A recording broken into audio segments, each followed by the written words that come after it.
Kalor, pengertian, jenis, dan aplikasinya dalam ilmu pengetahuan alam, IPA. Kalor adalah salah satu konsep dasar dalam ilmu pengetahuan alam, khususnya dalam fisika. Dalam kehidupan sehari-hari, kita sering menemui proses pemindahan kalor, misalnya saat kita merebus air, memasak makanan, atau bahkan dalam tubuh manusia ketika mengatur suhu tubuh. Pada artikel ini, kita akan membahas secara mendalam mengenai pengertian kalor, jenis-jenisnya, satuannya, serta aplikasinya dalam kehidupan. Pengertian kalor.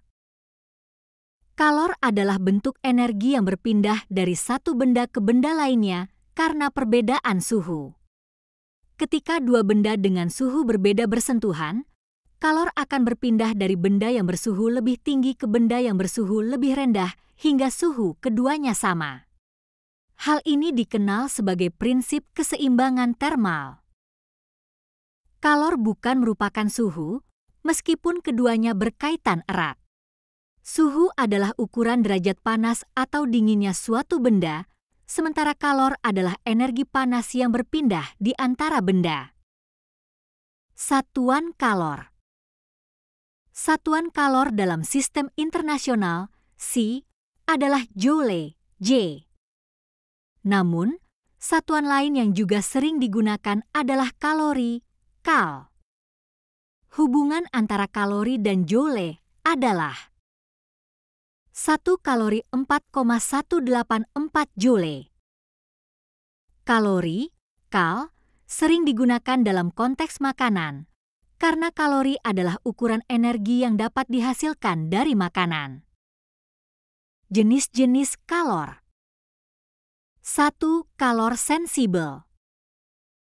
Kalor sensibel adalah kalor yang diserap atau dilepaskan oleh suatu benda yang menyebabkan perubahan suhu, tetapi tidak mengubah wujud benda tersebut. Misalnya, ketika kita memanaskan air dari 20 derajat Celcius hingga 50 derajat Celcius, kalor yang diterima air disebut kalor sensibel karena hanya menyebabkan kenaikan suhu tanpa perubahan wujud. 2. Kalor laten. Kalor laten adalah kalor yang diserap atau dilepaskan oleh suatu benda yang menyebabkan perubahan wujud benda tanpa menyebabkan perubahan suhu. Contohnya adalah ketika es meleleh menjadi air. Meskipun es menerima kalor, suhu tetap konstan pada 0 derajat Celcius hingga semua es mencair. Kalor yang diserap disebut sebagai kalor laten peleburan. Rumus kalor. Untuk menghitung jumlah kalor, kita bisa menggunakan rumus berikut. QMC delta T